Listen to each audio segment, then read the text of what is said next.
Welcome to Phnom Penh, Cambodia's capital. Phnom Penh, the capital of Cambodia and its largest city with a population of about 1 million, serves as the nation's commercial and political hub. The city is a mix of the old and the new and is one of the fastest growing in the region.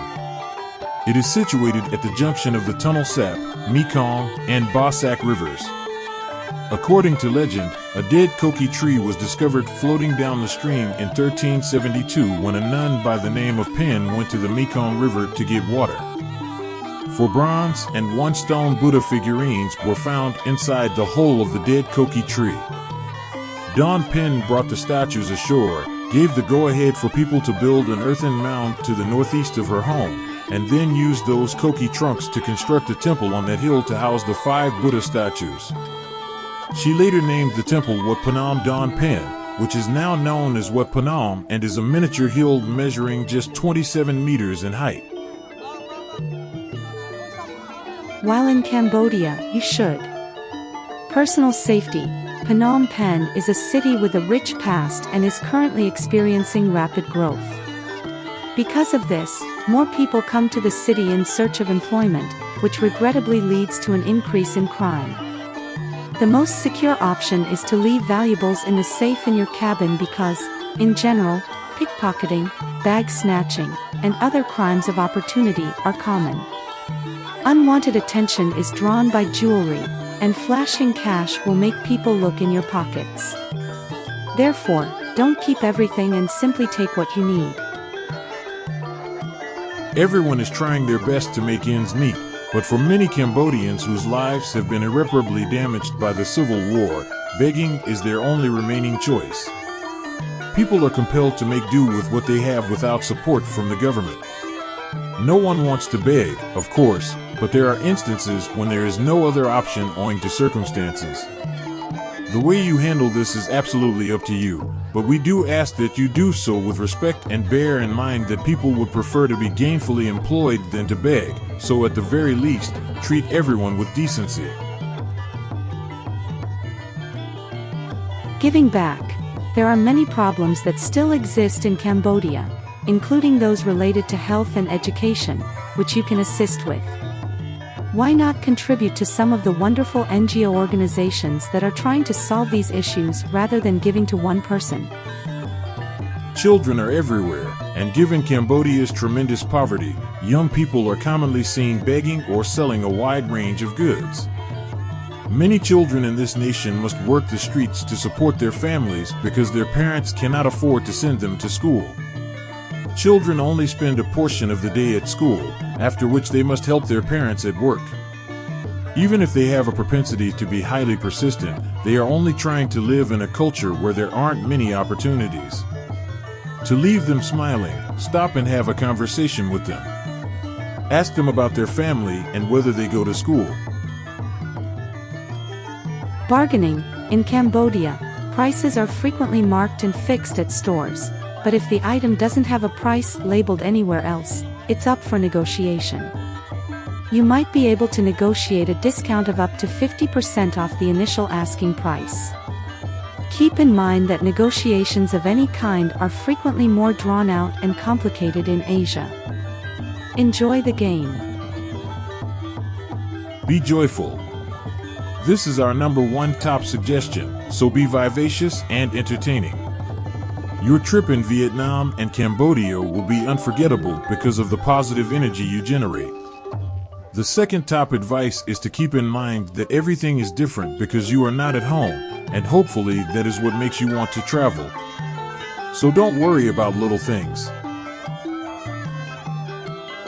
Even though it's usually hot in Cambodia, the months of March, April, and May may be especially stifling. Always wear a hat and sunglasses to protect your eyes from the sunshine and dust. Continue to drink. When visiting this place, this is among the most important things to keep in mind. Whether you're awake or asleep, you should always keep drinking water. In this temperature, we need to drink at least 2 to 3 liters of water every day to be hydrated since our bodies lose moisture when we switch from air conditioning to heat and back. Keep in mind that both alcohol and coffee dehydrate you, so always sip rather than guzzle. If you don't take care of yourself, you could suffer from heat stroke. Because the air around you is hot and the environment around your visiting places absorbs heat that they subsequently reflect back at you, you must take every precaution to stay cool. If you start to feel dizzy, nauseous, faint, or especially if you start to lose some coordination, you may be experiencing the symptoms of heat stroke. This might become really harmful if you don't take good care of it. Stay hydrated, wear light, loose clothing that is comfortable to move in, and seek out shade whenever possible to avoid it. If you have any of the aforementioned symptoms, take some time to rest, recover, and drink. Nice tips. The best thing to do when on the streets is to avoid drawing attention to yourself, take off any jewelry, and bring only what you need. Every city in the world has crime, but it may be worse in less developed nations. Plan beforehand and keep an eye out for prospective bag snatchers and pickpockets. Rainstorms occur suddenly and heavily, often from May to November. The weather is still mild despite the torrential downpours, which can last for anything between a few minutes and several hours. An umbrella is very useful both in dry and wet conditions. In Cambodia, tuk-tuks are the most popular form of transportation. Determine the cost of your journey before departing for your destination. As they are wonderful resources for information about the area, ask your local guide for suggestions on things to do. Keep cool wherever you can. Although the heat is unavoidable in Cambodia, it must be actively managed. An umbrella can be useful for protection from the sun and the rain. Currency. In Cambodia, the US dollar reigns supreme. There is a local currency, the Cambodian riel, in use, however you often only get change from $1 in this form. ATMs, Cambodian ATMs give out US dollars. Although ATMs can be found all across Phnom Penh, the one closest to your ship is along Sisawaf Quay, a riverfront boulevard. Changing money, stay away from banks and hotels when doing so because they charge steep charges. To the extent possible, use the money exchanges. Along Sisawaf Quay, money exchange locations are available. Note, your passport may be required in order to exchange currency.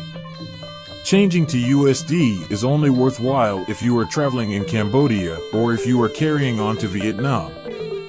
Changing about $40 into Vietnamese dong. Tuk-tuks are the primary mode of public transportation in Cambodia. There aren't really any taxis as such. The vehicles pulled behind a motor scooter are called tuk-tuks. Although they may fit 4 people, 2 are much more comfortable.